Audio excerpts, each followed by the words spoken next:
Zaidan, ouvinte da Rádio Bandeirantes, eu falava sobre questões econômicas aqui para a gente debater, e você bem lembrou, Zaidan, dos impactos que esse conflito pode gerar internamente aqui para a gente, com aumento, com impactos diretos na nossa vida de fato, que é a nossa economia, o que a gente paga para comprar um saco de arroz no mercado, sabe? Para comprar um alface na feira, porque tudo isso é encadeado.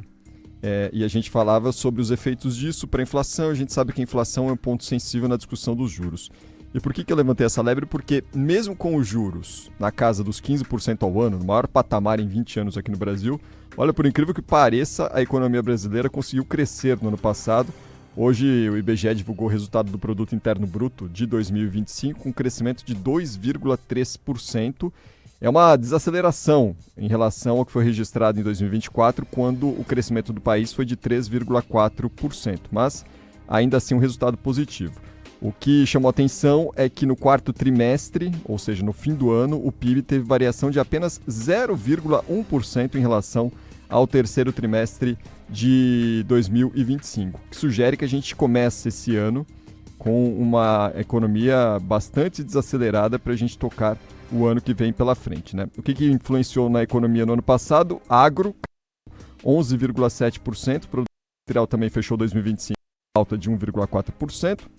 Setor de serviços, alta apurada de 1,8%. Na avaliação da demanda interna aqui, o consumo das famílias cresceu 1,3%, já o consumo do governo, que também é um olhar importante para a gente analisar as questões da economia. Houve um aumento do consumo do governo, aqui dos gastos do governo, de 2,1% ao longo de 2025. Alta de 2,3% no ano passado, Zaidan, resultado positivo, mas o mais fraco desde 2020, viu? Só o crescimento da agropecuária é expressivo, né? Esse crescimento da indústria é muito tímido, dos serviços também.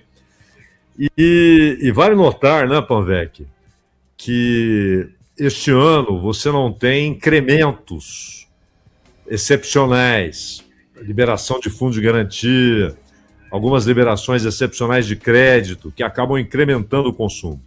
As famílias estão restringindo o seu consumo.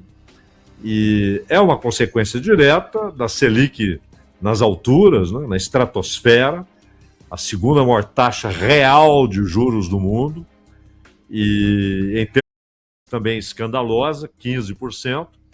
E agora, o Haddad até falou hoje, Panvec, que não acredita que a guerra fará o Banco Central interromper um ciclo de reduções na taxa de juros, né?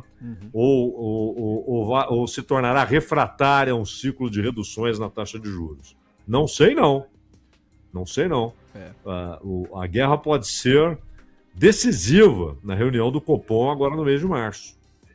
Porque eles vivem dizendo, né, a instabilidade internacional, que existe desde Adão, né? A instabilidade internacional. É verdade. O mundo é instável. As incertezas, elas são a constância, né, no cenário internacional.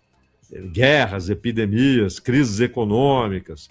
Então, tudo isso é constante. É a história humana. Então, esse argumento do Banco Central, ele vale para tudo, né? Quando eles não têm um argumento para manter os juros nas alturas, eles tiram da gaveta a expressão instabilidade internacional. Com uma guerra em curso, uma guerra, como você demonstrou há pouco, tem consequências econômicas globais, é óbvio que essa afirmação do Haddad é uma manifestação de otimismo, mas não acredito que ele tenha certeza de que Galípolo e sua turma vão apostar num novo ciclo de redução da taxa de juros.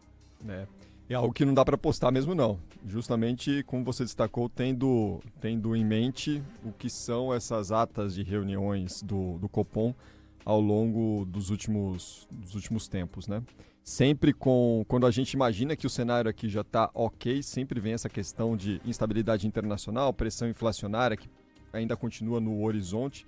Agora, de fato, com esse fator imprevisto, né, no caminho em relação à última reunião do Copom, em que ali sim o Copom destacou que iniciaria o corte de juros agora no mês de março, eu não duvido nada de que, além de já reduzir daquele patamar de 0,5 ponto percentual que os analistas estimavam antes do conflito, já havia até uma certa dúvida se seria justamente 0,5 ponto percentual, poderia ser 0,25 para começar o ano. Eu não sei não se o Banco Central não muda, e aí se justifica essa mudança mantendo a taxa de juros em 15%, justamente se baseando nessa questão das instabilidades internacionais.